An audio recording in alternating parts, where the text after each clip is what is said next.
It's a familiar feeling for all of us. You've just forgotten a name, misplaced your keys, or said something that came out a little off. Annoying, but no big deal, right? Just one of those silly everyday slips to brush off as stress or distraction made manifest. But what if that little mistake wasn't so innocent? What if it was actually a clue, your psyche's subtle way of revealing what's really going on underneath the surface? Freud's seminal work popularized the idea that your unconscious is always at play, quietly shaping your behavior in unexpected ways. Thoughts you're not fully aware of, unresolved tensions, unspoken fears, even uncomfortable desires, often find their way bubbling up in the form of everyday errors. A forgotten name, a slip of the tongue, a missed appointment, these moments can reveal more about your inner world than you might realize. Here's the best part. You don't need to be a licensed psychologist to start decoding them. Simply paying closer attention to your own behavior, especially the moments you'd otherwise ignore, can open up a greater understanding of yourself. And this understanding can be hugely empowering. In this blink, we'll cover the most important points of Freud's classic, how the trivial mistakes can carry non-trivial meaning, how your unconscious influences your day-to-day life, why forgetfulness is rarely random, how slips of the tongue can divulge deeper truths, and how simple self-observation can unlock profound insights into who you are. Ready to dive into your own psyche? Then let's begin. We all make those everyday errors, stumbling over a simple sentence, putting our phone down in the obscurest of places, or calling a colleague by the wrong name. Most of the time, we laugh them off as accidents, or beat ourselves up later on at our apparent mindlessness. But the truth is, these accidents aren't so accidental. Freud's classic theory flips our casual attitude toward mistakes on its head. Everyday errors are far from meaningless. They're not mental hiccups, they're little clues, subtle signs that something is bubbling beneath the surface. According to Freud, there's no such thing as a purely trivial or random mistake. These seemingly small moments are instead an expression of internal conflict, repressed feelings, or unconscious thoughts trying to sneak past our mental radar. Say someone forgets a word while quoting a poem. Not wholly unreasonable, right? Maybe, but maybe not. Freud gives the example of a young man who forgot the Latin word aliquis while reciting Virgil. Through a free association exercise with Freud in which he linked aliquis with liquid and blood, it became clear the young man was experiencing anxiety about a potential pregnancy, something he hadn't consciously acknowledged.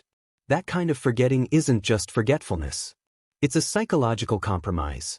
Part of the mind tries to bring something up while another part pushes it down. These errors tend to share a few features. They're usually brief, familiar actions gone slightly awry, and we often dismiss them with a shrug. A surprising further commonality is that we don't recognize any emotional motivation behind these mental missteps precisely because they're unconscious. That's why we're tempted to just explain them away. There's also a kind of logic to these moments. They're motivated but in a hidden way. The visible mistake, what you did or didn't do, is the manifest content, while the real reason behind it, the emotional or psychological truth, is the latent content. And that's the real insight. Even the most trivial mistake might be a message from a part of your mind you're not fully aware of. In essence, Freud argues that those everyday errors aren't purely accidental. Behind every little mistake might be a bigger, hidden truth bursting to make itself known. Have you ever left a borrowed book unreturned to a friend, forgotten to forward an email to a coworker, or found yourself humming a song you haven't thought about in ages? These things seem inconsequential, even random, but they're likely anything but. In fact, they could be quiet signals from that mysterious part of your mind you're not fully aware or in control of, the unconscious. Freud's contribution here is this: our unconscious plays a far bigger role in daily life than we might think. Hidden thoughts, emotions, and conflicts, especially the exact ones we'd prefer not to face, often steer our actions without us even realizing it. We aren't talking about dramatic moments of obviously bizarre behavior. These unconscious expressions instead are tucked into normal, everyday routines. A simple forgotten task or a misplaced object can all carry meaning if we know where to look. Let's return to the examples we started with. Maybe that book we keep forgetting, to return reveals an unconscious desire to hold on to something that isn't ours. Similarly, it might not be forgetfulness causing us to overlook a coworker in an email thread. Maybe there's something about this individual that stirs up discomfort or reluctance. And it doesn't stop there. Repeatedly avoiding tasks assigned by a boss or requested by a spouse might seem like carelessness at first, but can also convey subtle resistance, a quiet protest driven by emotions we're not fully cognizant of. Then there are the physical mishaps. These clumsy moments often carry symbolic weight. Old superstitions of bad luck from spilling salt or walking under a ladder can feel oddly resonant. Our actions, even the unintentional ones, can reflect internal states trying to make themselves manifest. Even that tune stuck in your head? It might not be random. We often hum, whistle, or mumble songs that, if we pay attention to the lyrics, capture something profound about what's going on in our inner world. The unconscious has a canny way of seeping into the backing track. What's fascinating is that we don't need to be fully conscious for our minds to express something real. Although easy to dismiss, these everyday moments are like memos from our psyche.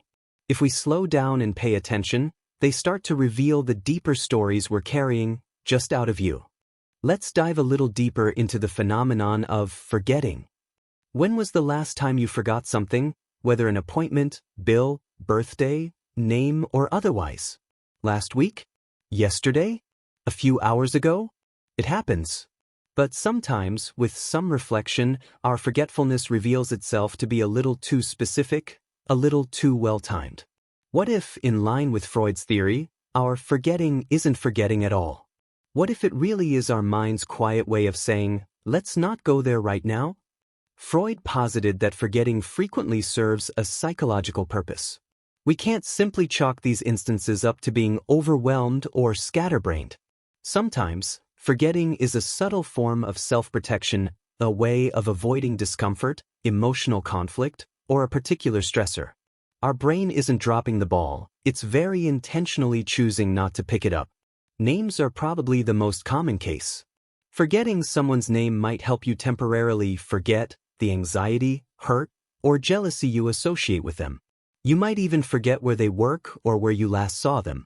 Here, your mind isn't forgetting details so much as avoiding distress. Freud shares an example from his own life, a recurring tendency to forget to pay bills. Often, this forgetfulness was tied to underlying resentment, whether toward a freeloading relative or an institution like the government demanding money. Sound familiar? What about forgetting to do someone a favor? The person waiting will usually jump to the right and telling conclusion. If it was a genuine priority, it wouldn't have slipped your mind. An interesting nuance to Freud's theory is that, sometimes, our brains don't block the actual pain point itself but forget something adjacent. If we're unable to ignore what's really bothering us, our mind might divert its protective mechanism to something tangentially connected to it instead. In either case, when forgetfulness shows up, especially if oddly specific or well-timed, it might not be just a mental slip. More often, it's an unconscious protective strategy shaped by our psyche to help us avoid discomfort, dodge emotional tension, or sidestep what we're not ready to confront. What appears as carelessness on the surface is often a carefully concealed signal that there's something else brewing below. Now, let's turn our attention to those awkward slips of the tongue. You've probably had the experience of meaning to say one thing, but something altogether different tumbles out. Perhaps you intended to say bread and butter, and somehow said bed and butter instead. In the moment, it can feel like a random brain blip or bubble of nervous energy. But what if we entertain Freud's idea that they're actually something more revealing? These little moments, then, these little slips of the tongue, misread phrases, or accidental word swaps, aren't just quirks. They're a sneak peek into your inner world. In other words, when your mouth slips, it might be your mind speaking. Take that bed and butter example. It might sound silly, but if the guilty party is preoccupied with something else, say, intimacy or desire, it makes perfect sense that their unconscious mind would hijack a neutral phrase and add a loaded word. Interestingly, these kinds of slips aren't confined to speaking alone. They show up when we read, write, or even need to sign our signature. Someone repeatedly misreading particularly pretty as particularly petty might have some under-the-surface irritation they haven't addressed. And calling your husband your brother or your aunt your mother? Maybe that's not just mixing up family titles but reflecting unresolved feelings we'd rather set aside. Following this train of thought, it isn't hard to extrapolate what an unsigned check or important legal document might imply. It's easy, and perhaps more comfortable, to explain such instances as a phonetic error or proof of mental fatigue. But Freud would argue these slips can't be explained away by mere mechanics. Instead, they reflect internal truths we're actively trying not to acknowledge, desires we're repressing, thoughts we're avoiding, feelings we're not ready to face. In sum, slips of language are rarely meaningless errors.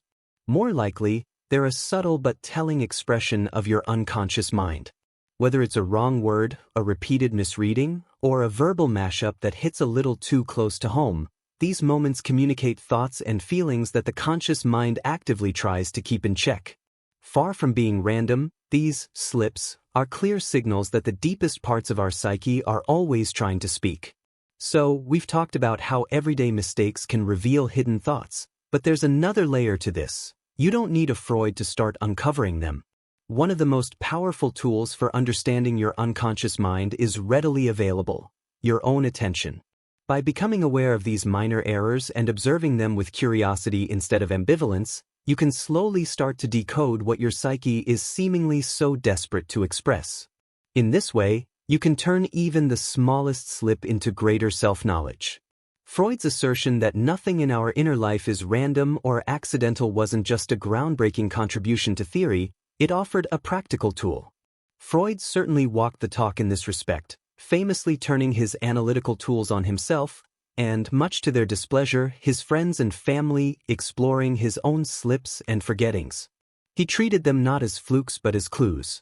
As a result, he found something emotionally charged, a desire, a discomfort, a disturbance he hadn't consciously noticed. Nothing in the mind, he believed, happens by pure chance. It starts with curiosity. If you keep forgetting to call someone back, maybe it's not forgetfulness but resistance or hesitation. If you mix up names, skip over words when reading, or leave out a signature, take a moment to ask what might be being avoided. What does that action, or inaction, protect you from feeling or confronting? Remember, even the most casual slip can be meaningful. These moments are often driven by psychic material that's been pushed out of our consciousness but finds a way to rise to the surface nonetheless. And we're actually already pretty good at spotting this kind of thing in others, picking up on patterns or drawing telling conclusions. The next step is to turn that same accurate assessment inward. Of course, there's a line to be drawn, and self-observation doesn't mean overthinking or obsessing over every move. Even a little awareness and reflection can go a long way. Because, through this lens, clear insight is available to us in every moment. We needn't save profound introspection for the big life-changing events. They can just as readily come in the almost unforgettable, everyday moments. But, if you're willing to listen, you'll find that your psyche is always saying something. In this Blink to Psychopathology of Everyday Life by Sigmund Freud, you've learned that little, everyday mistakes are rarely random blips. Instead, they often carry profound meaning. Beneath the surface, your unconscious is constantly sculpting your behavior, quietly revealing itself through moments you might typically ignore. These small errors often communicate unresolved conflicts, hidden emotions, or thoughts you haven't fully faced. When you begin to see them not as mistakes, but as clues, it becomes clear that your psyche is always speaking, even when you're not consciously listening. The upside is you don't need special training to tune in, you just need a little curiosity and a willingness to look closer. The more attention you pay to the trivial things, the more deeply you'll start to understand yourself. And there's something empowering in that, knowing that the most meaningful self-discovery may only be a minor mistake away.